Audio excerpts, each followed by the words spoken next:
സൈബറിൻ്റെ കരിയറിലെ ഒരു പ്രധാന പ്രോജക്റ്റായിരുന്നു മൈ ഡിയർ ബാപ്പുജി. കേരള യൂണിവേഴ്സിറ്റിയുടെ ഗാന്ധി സ്റ്റഡി സെൻറ്റർ, തൃശ്ശൂരിലെ ഗാന്ധി പീസ് ഫൗണ്ടേഷൻ, പാലായിലെ മഹാത്മാഗാന്ധി നാഷണൽ ഫൗണ്ടേഷൻ തുടങ്ങിയവയുടെ സഹകരണത്തോടെയാണ് ചിത്രം നിർമ്മിച്ചത്. മൈ ഡിയർ ബാപ്പുജിയുടെ എങ്ങനെയായിരുന്നു അതിൻ്റെ തീമും കാര്യങ്ങളൊക്കെ? എൻ്റെ മകൻ പഠിക്കുന്ന സ്കൂളിൽ ഗാന്ധിയെക്കുറിച്ചുള്ളൊരു അനിമേഷൻ കാണിച്ചിരുന്നു. പക്ഷേ അത് വളരെ സിമ്പിളായിട്ട്, വളരെ ചീപ്പായിട്ട് ചെയ്തൊരു അനിമേഷൻ.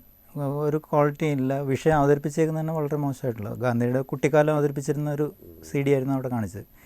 അപ്പോൾ അതിൽ നിന്നാണ് എനിക്ക് തോന്നിയത് കുറച്ചുകൂടെ മെച്ചമുള്ളൊരു സാധനം എന്തുകൊണ്ട് കുട്ടികൾക്ക് വേണ്ടി ഉണ്ടായിക്കൂടാ എന്നുള്ള ഒരു ചിന്ത വരുന്നത്. അപ്പം അതിന് പ്രൊഡ്യൂസ് ചെയ്യാനായിട്ട് രതീഷ് പഴയവീട്ടിൽ എന്ന് പറയുന്ന പ്രൊഡ്യൂസർ തയ്യാറായി. അപ്പോൾ പുള്ളി വളരെ എല്ലാ സ്വാതന്ത്ര്യം തന്നു. അപ്പം അതുകൊണ്ടാണ് കുറച്ചുകൂടെ മെച്ചമായിട്ട് നമുക്ക് ചെയ്യാൻ പറ്റും. ഇത് തന്നെ 3 പ്രാവശ്യം ഞങ്ങൾ മാറ്റി ചെയ്തായിരുന്നു. അപ്പോൾ അതിൻ്റെ അധിക ചിലവൊക്കെ വന്നു. പക്ഷെ പുള്ളി അത് ആക്സെപ്റ്റ് ചെയ്യുകയും ചെയ്തു. കാരണം നമ്മൾ ഈ ചരിത്രം ചെയ്യുമ്പോഴത്തേക്ക് ഒത്തിരി വളരെ ശ്രദ്ധിച്ച് ചെയ്യേണ്ടി വരും. ഓരോ പ്രാവശ്യവും ഇതിൽ ഗാന്ധിയുടെ കുട്ടിക്കാലം മുതൽ മരണം വരെയുള്ള രംഗങ്ങളാണ് പറയുന്നത്. അപ്പോൾ ഓരോ പ്രാവശ്യവും വളർച്ചയിൽ വരുന്ന മാറ്റങ്ങൾ കൃത്യമായി നിരീക്ഷിച്ചിട്ട് ആ സമയത്തെ വേഷം, പശ്ചാത്തലം, അതെല്ലാം കറക്റ്റ് നമ്മൾ റിസർച്ച് ചെയ്യേണ്ടിയിരുന്നു. അത് എത്രയാണ് ആ സിനിമയുടെ ഡ്യൂറേഷൻ? എത്രയാണ്? 45 മിനിറ്റ്. ഇപ്പോൾ സ്കൂളുകളിലൊക്കെ അതിന് ശരിക്കും ഒരു മാർക്കറ്റില്ലേ?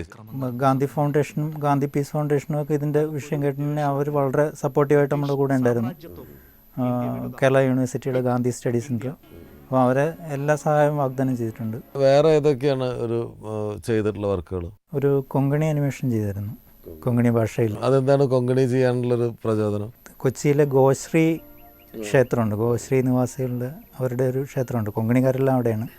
അപ്പോൾ അവരുടെ ക്ഷേത്രവുമായിട്ട് ബന്ധപ്പെട്ട് കുറച്ച് പേര് വന്നിട്ട് അവരുടെ ഐതിഹ്യം അനിമേറ്റ് ചെയ്യണമെന്ന് പറഞ്ഞു. ശ്രീ വെങ്കടാചലപതി എന്നാണ് അവരുടെ ദൈവത്തിൻ്റെ പേര്. അപ്പം ശ്രീ വെങ്കടേശായനം എന്ന പേരിൽ അവർ സ്ക്രിപ്റ്റ് തന്നു. ആ സ്ക്രിപ്റ്റ് മലയാളത്തിൽ എഴുതി തന്നു. കൊങ്കണി സ്ക്രിപ്റ്റ് തന്നെ അത് മലയാളത്തിലാക്കി തന്നു. മലയാളം അനിമേറ്റ് ചെയ്തതിന് ശേഷം ഡബ്ബിങ് എല്ലാം കഴിഞ്ഞ് സെയിം അത് വെച്ചുകൊണ്ട് അവർ കൊങ്കണി ഡബ് ചെയ്ത്. അനിമേഷൻ ഫിലിംസ് ചെയ്യുമ്പോൾ ഈ കഥാപാത്രങ്ങൾക്ക് ശബ്ദം കൊടുക്കുന്നതൊക്കെ ആരാണ്? ബോബൻ മോളിൽ ബോബനൊക്കെ ആരാ ശബ്ദം കൊടുത്തത്? ബോബന് ശബ്ദം കൊടുത്തത് മാടത്തക്കളി പാടിയ, വജ്രത്തിലെ മാടത്തക്കളി പാടിയ വൈശാഖാണ് ബോബന് സൗണ്ട് കൊടുത്തത്. പഞ്ചായത്ത് ഓണാഘോഷത്തിന് നാടകം മഹാഭാരത മദീന എല്ലാവരുടെയും അഭിപ്രായം. മോളിക്ക് ഗ്രീഷ്മ വിജയകുമാർ എന്ന് പറഞ്ഞിട്ട്, അത് അതുവരെ പുറത്തൊന്നും ഡബ് ചെയ്യാത്ത ഒരു കുട്ടിയായിരുന്നു. ഏകദേശം നമ്മളൊരു 50 പേരോളം ടെസ്റ്റ് ചെയ്തിട്ടാണ് എടുത്തത്, വോയിസ് ടെസ്റ്റ് നടത്തിയിരുന്നു. ചേട്ടാ എനിക്ക് പറ്റില്ല, ജലദോഷം കാരണം തൊണ്ടയടഞ്ഞിരിക്കുക, ശബ്ദമില്ല. ഈ ബാപ്പുജിക്കൊക്കെ ശബ്ദം കൊടുത്താരായിരുന്നു? മൈ ഡിയർ ബാപ്പുജിയിൽ ഗാന്ധിജിക്ക് സൗണ്ട് കൊടുത്തത് ഓർക്കുട്ടൊരു ഓർമ്മക്കുട്ട് സംവിധാനം ചെയ്ത വിനോദ്. നമ്മൾ ബ്രിട്ടീഷ് ഭരണകൂടവുമായി സഹകരിക്കാതിരിക്കുക. എന്താണ് അടുത്ത പരിപാടി? അനിമേഷൻ മേഖലയിൽ ഇനി അടുത്ത് ചെയ്യാൻ ആഗ്രഹിക്കുന്നുണ്ടാണ്? സുഭാഷ് ചന്ദ്രബോസിൻ്റെ ഒരു ജീവചരിത്രം ചെയ്യാനായിട്ട് ഈ ഗാന്ധി ഇറങ്ങിയതിന് ശേഷം കൽക്കട്ടയിൽ നിന്നൊരു അന്വേഷണം വന്നിട്ടുണ്ട്. കൽക്കട്ടയിൽ ഫോർവേഡ് ബ്ലോക്കാണത് ചെയ്യാൻ തീരുമാനിച്ചിരിക്കുന്നത്. അപ്പോൾ അതിൻ്റെ സ്ക്രിപ്റ്റ് ചെയ്യുന്നത് കൽക്കട്ടയിൽ തന്നെ ജനിച്ചു വളർന്ന മലയാളിയായിട്ടുള്ള സുനിൽ ഞാളിയത്താണ്. അപ്പം അതിൻ്റെ റിസർച്ചും മറ്റു കാര്യങ്ങളും നടന്നുകൊണ്ടിരിക്കുന്നു. ഒപ്പം ബോബനും മോളിയുടെ ഒരു 1.5 മണിക്കൂർ ദൈർഘ്യമുള്ള സിനിമ, അനിമേഷൻ സിനിമ വരാൻ പോകുന്നുണ്ട്. അപ്പോൾ അതിൻ്റെ വർക്ക് നടക്കുകയാണ്.